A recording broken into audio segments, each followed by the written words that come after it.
Rip City, rip City, rip City, rip City. Yo, how many mics do we rip on the daily? Some say many, many. What's poppin', everybody? Brenboy here, chilling in the Rip City basement, bridging the gap between hip-hop fanatics' demand to hear technique and Portland's electronic obsession. I'm the host. Go check out my new music video, same thing. It's poppin'. I just released it today, and I'm like hella excited about it. It's like hella colorful and just it's saucy. Go check that out. But today I'm chilling with my man Kosha Dillz. What's poppin', bro? What's going on, man? How are you? Hey. Good to be here. Good to be on the Boo. Hell yeah, man. K-Boo. I know you got Portland roots too. You know about K-Boo, right?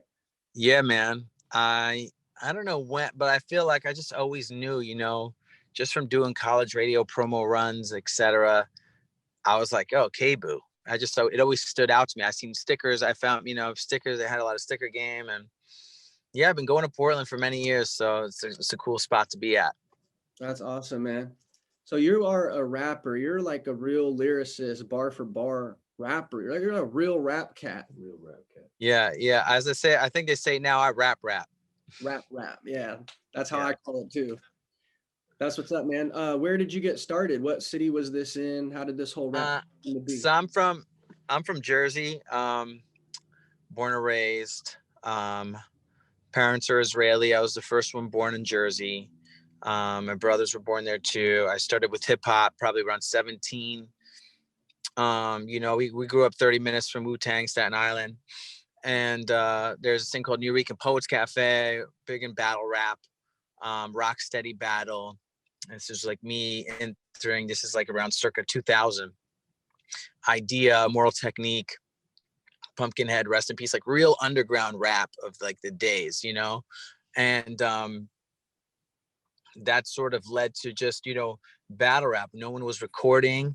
And, this went all the way and through college and other trials and tribulations, and just, released my first project in about 2008 with a guy named C. Ray's Walls, and who was on Def Jux at the time, which was, sorry, dudes is tripping, and some dudes is like hollering at me for bread in his parking lot. It's just the same parking lot, different city. Yeah, man, and just navigated through rap on that level. Like, just, did this project with C-Rays, and then did a solo project, and, started hitting Portland in like 2009 on these tours, 2008, 2009. Oh, wow, man. Well, do you remember the first show that you played out here? What theater it was at? Man, it was not a theater. It was at a bar, and it was like a hip hop night with the band. I was trying to think about it. There was a guy named Rocket One from Portland who had somehow hooked it up. And I went to some I would continue. Maybe it was 2000. I know 2009 I was there doing a show. And then this is actually where I first met RZA. And I went on to do a lot of stuff with him. Mic Crenshaw was at a show at the Hawthorne Theater. I heard RZA was in town. So I went to the show. I snuck back out to back outside in the back of the venue and rapped for RZA, DJ Skane, RZA's DJ, and Young Dirty Bastard, Old Dirty Bastard's son. And they said, get on stage and open it up. He's nice. And my Skane, who I've become good friends with, who's RZA's DJ, goes, listen, if he messes up, it's good entertainment. If not, whatever, they boo him, whatever, So by the end, I said I killed it so much. I asked if I could go on the rest of the tour with them. They said, sure. So, and then I changed my flight, and then I just started rolling around with RZA. So that was like one of my first Portland stories, That's insane, man. Your first time in Portland, you meet a Wu Tang member, and you end up linking up with these cats on tour. That's insane. Not a Wu Tang member, the leader of the Wu Tang. That's it. It's RZA. It's not, And listen, I had done stuff with Capadon, like, that's not to say none, but it was a RZA show, and RZA solo shows are very rare. So I remember this event, and I was like, well, it was a dope thing, But I had a lot of respect for the just Portland hip hop scene. It was bubbling. I met people at South by Southwest in 2008, and it was a spot, man.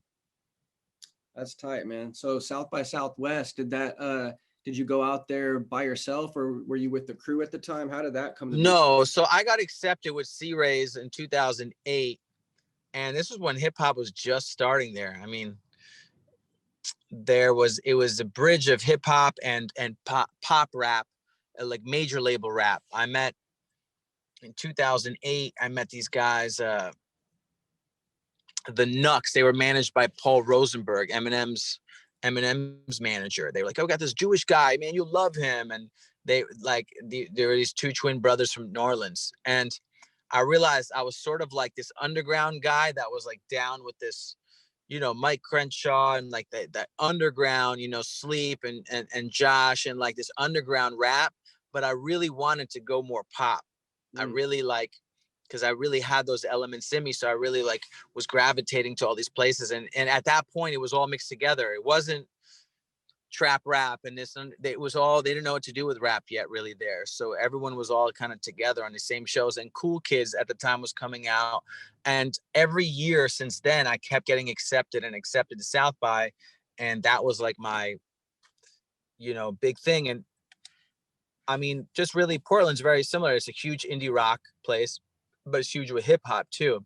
And I really loved South by really, bridged those things together. So, and it's ironically like even later in early years, I mean, I ended up opening up for Portugal the Man in like Colorado and connected with them, I mean? So shout out to that crew. But yeah, that was like a big bridge, Portland to Austin for me. Wow, man. Incredible journey, incredible start. Like just out the gate. This is how your career started.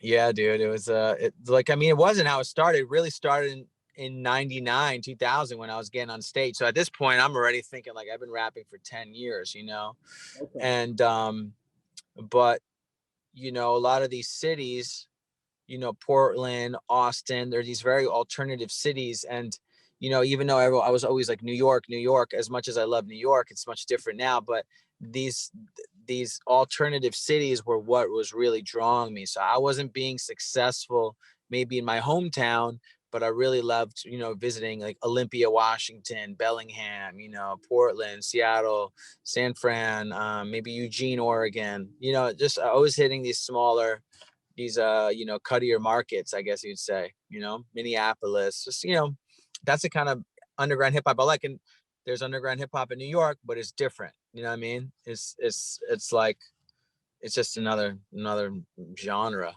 I think.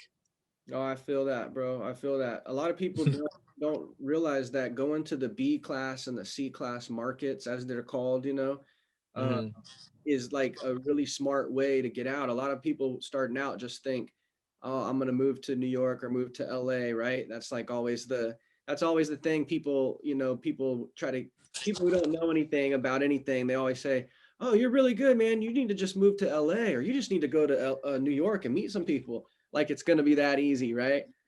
Right. But hitting those B class, C class markets, you start to build up a fan base in smaller regions. You build up your numbers. That looks better when you go to New York or LA, or try to broker a deal with a company who can position you to get a little bit further. All that stuff adds up, right? So I'm assuming that kind of helped you leverage your way into new situations as well.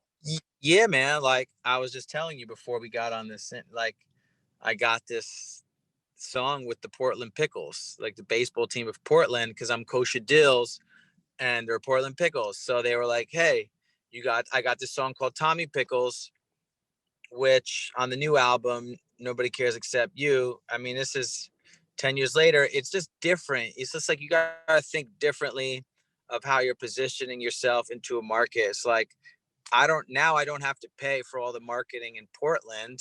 People are going to know who I am. I'm going to have some people to support me. You know what I mean? Because I'm like down to work and I'm not like, I think especially rappers, we were taught wrong.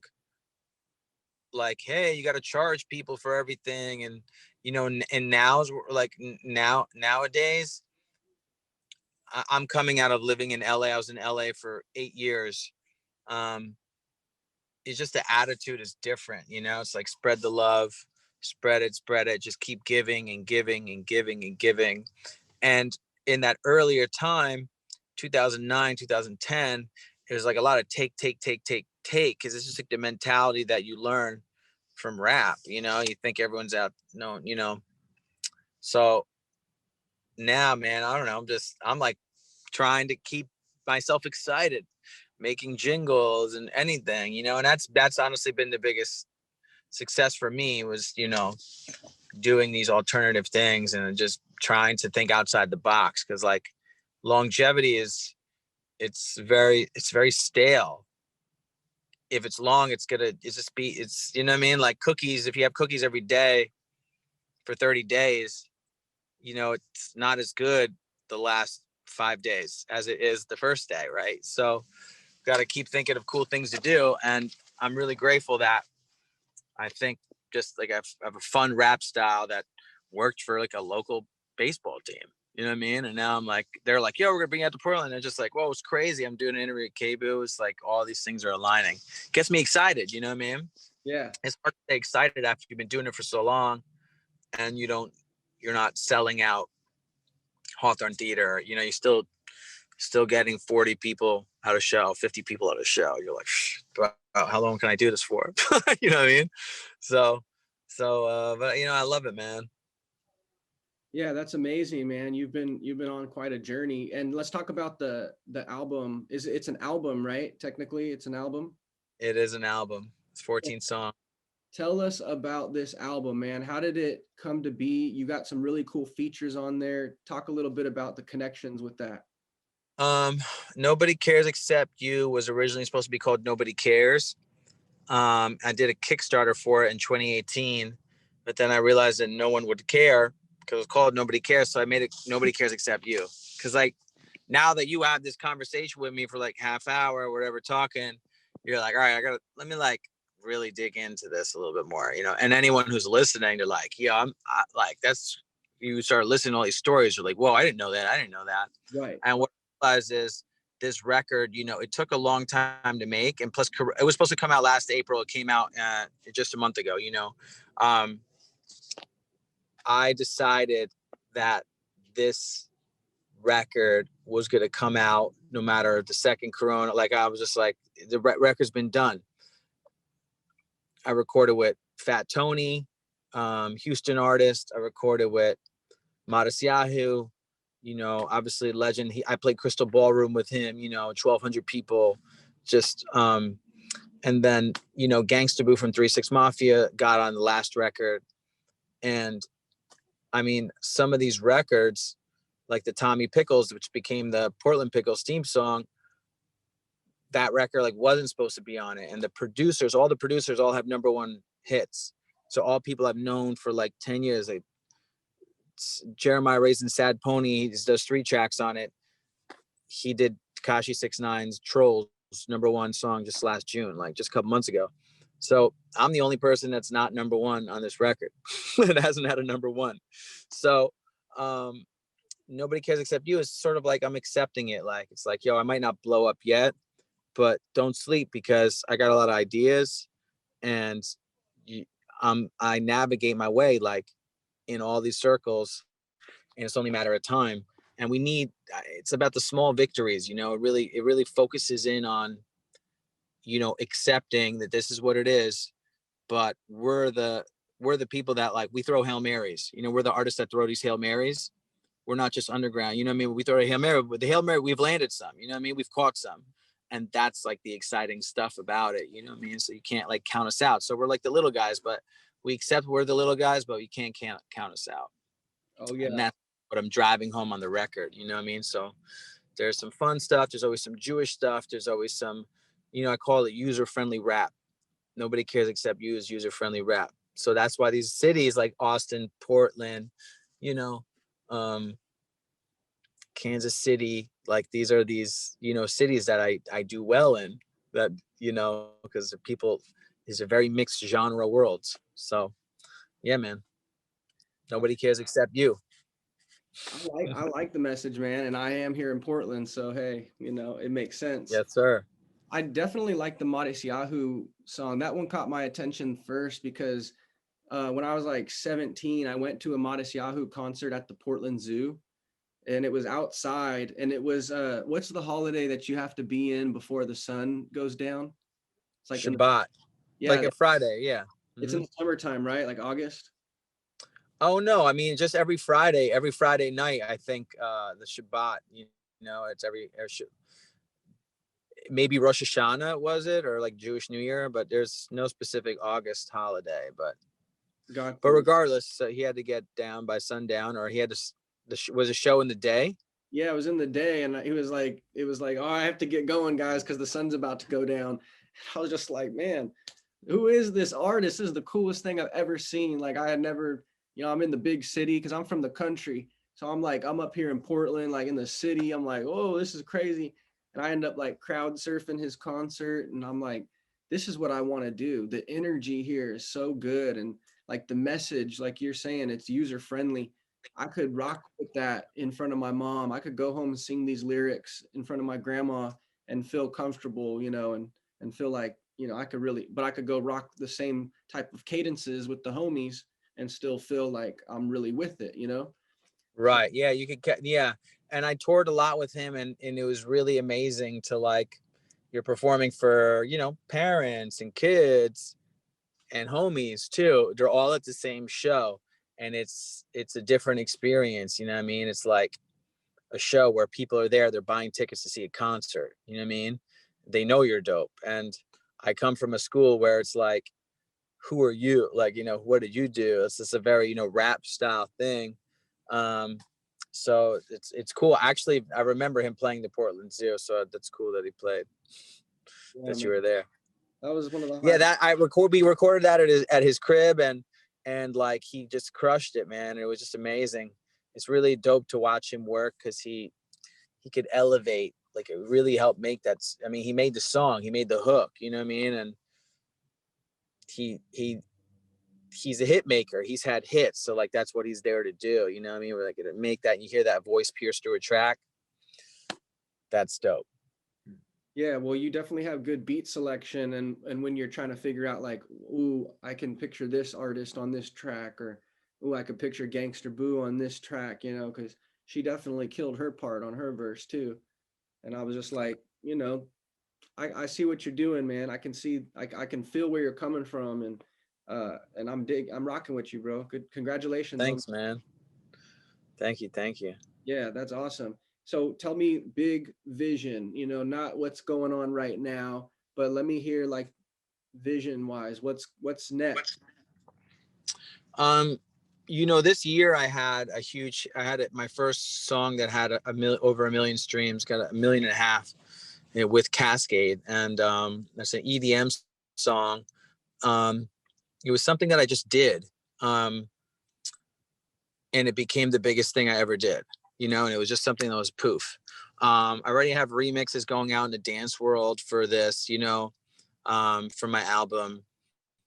There's 14 songs. They're all dope.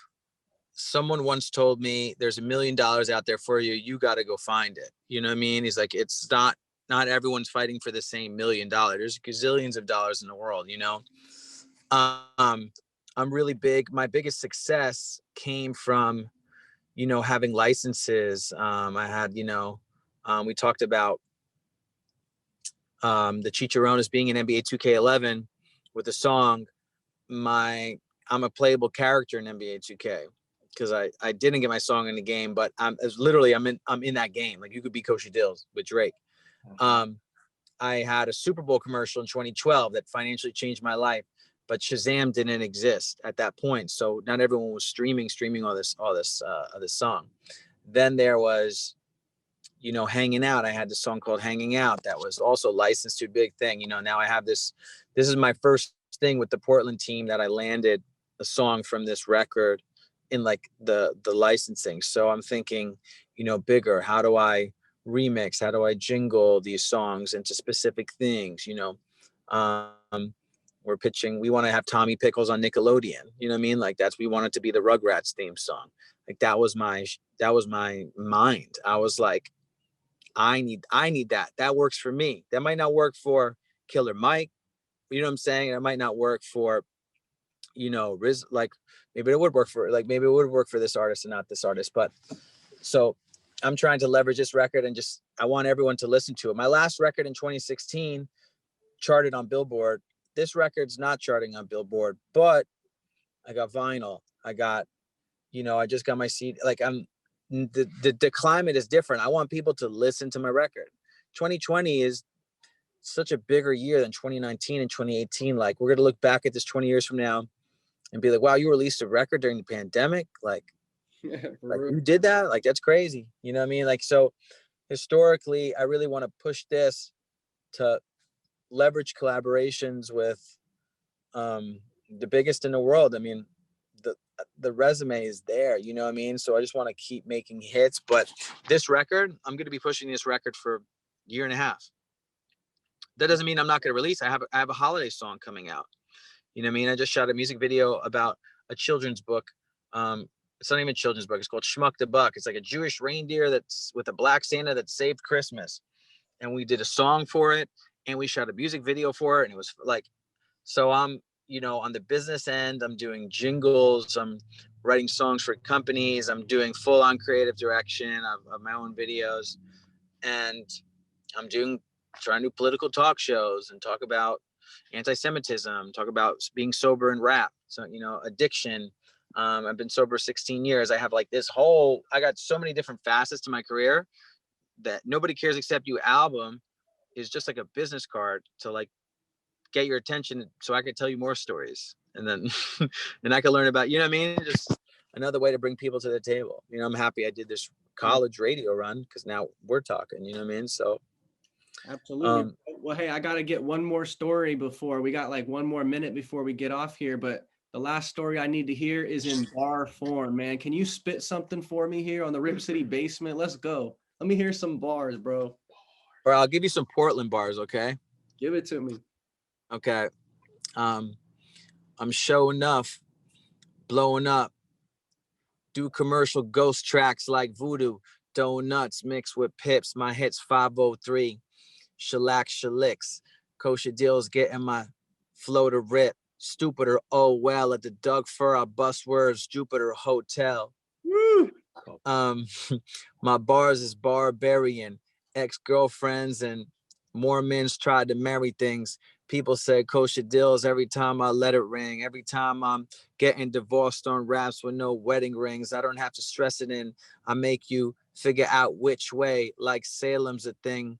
Eugene with two fiends, Braille to the ring. I don't read Braille, but I keep it chill. Oregon, Israel. My people bug out when the duck's out. Show you the luck now. Wait, I'm all tuned. Make you go in. No cartoons. I see through the crystal ballrooms. Yeah. Think hard, teamy. Get wasted. Wake up in the morning. Feel it still like Portugal the man mixed with pink martini. Rip City, rip City.